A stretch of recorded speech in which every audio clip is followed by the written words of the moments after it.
Hello, नमस्कार मंडळी. मी शीतल तुमचं अगदी मनापासून माझ्या नवीन एका व्हिडिओमध्ये स्वागत करते. तर मी लावली होती मेहंदी आणि तुम्हाला कालच्या ब्लॉगमध्ये सांगितलं होतं की मी मेहंदी पण लावलेली आहे.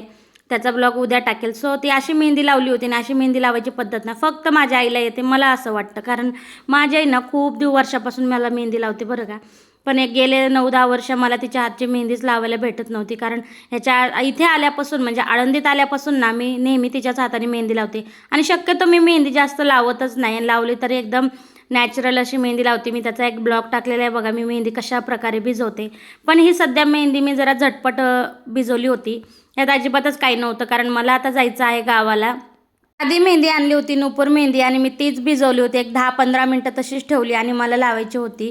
सो इथं बघा आई कशा पद्धतीने मेहंदी लावते, आणि अशा पद्धतीनं खरंच तुम्ही लावलात ना हा व्हिडिओ खरं पूर्ण बघा. आणि ती स्टेप बाय स्टेप ना खूप छान मेहंदी लावते बरं का. आणि ती मेहंदी लावण्याची पद्धत ना मला पण खूप आवडते, आणि मी पण ना प्रत्येकाला जर मेहंदी लावायचं म्हणलं ना अशाच पद्धतीने लावते. थोडंसं आता कसं आहे, केसांना म्हणजे केस पातळ झाल्यामुळे थोडेसे सैल होतात. नाहीतर दाट केस असली ना की याचा आंबाडा ना लावताना मेहंदी खूप म्हणजे असं कडक होऊन जातं, म्हणजे एकदम पॅक बांधायला येतो. थोडे आता केस पातळ होत आहेत, आता मुलं झाल्यापासून केस थोडे गळती होते. थोडीच नाही, खूप प्रमाणात होते बरं का. त्याला खूप काय ट्राय केलं पण ती काय थांबत नाही. कुणाला काही माहिती असेल तर नक्की सांगा बरं का. आणि हो, चॅनलवर जर नवीन असाल तर चॅनलला सबस्क्राईब करायला अजिबात विसरू नका, आणि एक लाईक तर नक्की करून टाका, आणि बेल आयकॉनला क्लिक करा, जेणेकरून तुम्हाला माझे असेच नवनवीन व्हिडिओ पाहायला मिळतील. आणि इथे मला नाही स्टेप बाय स्टेप मेहंदी लावते. तुम्ही जरूर ही मेहंदी लावण्याची स्टेप पूर्ण बघा बरं का, जेणेकरून तुम्हाला पण ही अशी मेहंदी लावता येईल. आणि असं नाही की कोणालाही लावता येईल. आता जर तुम्हाला लावता येते मेहंदी आणि तुमच्याच केसांना जर लावायचे, तर आता करायचं काय, तर तुम्ही काय करायचं, जी व्यक्ती तुम्हाला मेहंदी लावणार आहे ना त्याला स्टेप बाय स्टेप सांगायचं, इथून केस उचल, तिथून केस उचल. कारण मी अशीच माझ्या एका मैत्रिणीला, मी जेव्हा रेंटने राहत होते ना तेव्हा तिथे एका मैत्रिणीला मी अशीच स्टेप बाय स्टेप सांगायची, आणि त्या मला तशी मेहंदी लावायची. थोड्या प्रमाणात इकडे तिकडे व्हायचं, पण कशी आहे ना मेहंदी लावून छान जाते बरं का. न लावण्यापेक्षा तरी लावलेली बेटर ना आपल्या सांगण्यानुसार. आणि इथे मेहंदी मला फक्त वरच्या भागात लावायची होती, त्यामुळे मी थोडे म्हणजे 2-3च पॅकेट आणले होते. आणि साधे नुपूरचे पॅकेट आहेत बरं का. अजिबात त्याच्यामध्ये मी काहीच, दरवेळेस मी खूप छान त्याच्यामध्ये म्हणजे मेहंदी लावताना टाकत असते, पण मी यावेळेस अजिबात काही टाकलं नाही. आणि मला अचानक लक्षात आलं मेहंदी लावायचं बरं का. आता 2 दिवसावर गावाला जायचं आलं आहे, तुम्हाला तर मी सांगितलंच आहे.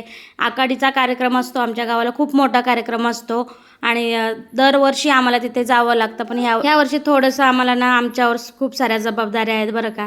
कारण सासरे एक्सपायर झाले, त्यामुळं बऱ्याचशा तयारी आम्हाला ना इथूनच करावी लागणार आहे. कारण तिथे गेल्यानंतर ना तशी तयारी आता आम्हाला करावी लागणार आहे इथूनच जाऊन. कारण सासूबाई तरी आहेत, थोडंफार घर वगैरे स्वच्छता त्यांनी केलंच असेल, पण आता इथून जाऊन आम्हाला बरीच तयारी करायची आहे. त्यामुळं तुम्हाला गावाकडचे ब्लॉग बघायचे असेल तर चॅनलला सबस्क्राईब करायला अजिबात विसरू नका. आणि ही मेहंदी लावायची स्ट्रिक पण तुम्ही पूर्ण बघा बरं का.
तर माझ्या आईने ना मला मेहंदी फक्त वरच्या भागात लावली होती आणि बाकी जे खाली केस राहिली होते त्याच्या दोन डिवाईड करून ह्या साईडनं गुंडाळून टाकले आणि खूप छान मेहंदी लावली तुम्ही बघू शकता.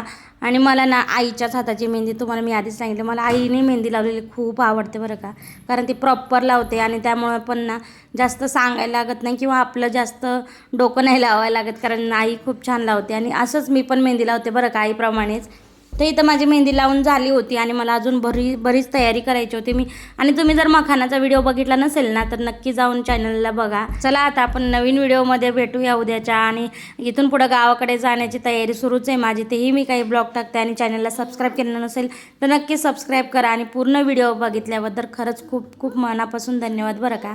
आणि अशा प्रकारे आईने मेहंदी लावली होती आणि खूप छान लावली होती. 1-2-3 तास ठेवायची आणि लगेच धुवून घ्यायची बरं का ही मेहंदी. आणि मी पण तसंच केलं होतं. त्यामुळं कसं केस जास्त ड्राय नाही होत बरं का. जास्त वेळ मेहंदी लावून अजिबात ठेवत जाऊ नका मैत्रिणींनो. खूप कडक मेहंदी अजिबात होऊ द्यायची नाही. ओलसर मेहंदी असेल ना तेव्हाच धुवून टाकायची. तर चला नेक्स्ट व्हिडिओमध्ये भेटूया, तोपर्यंत बाय.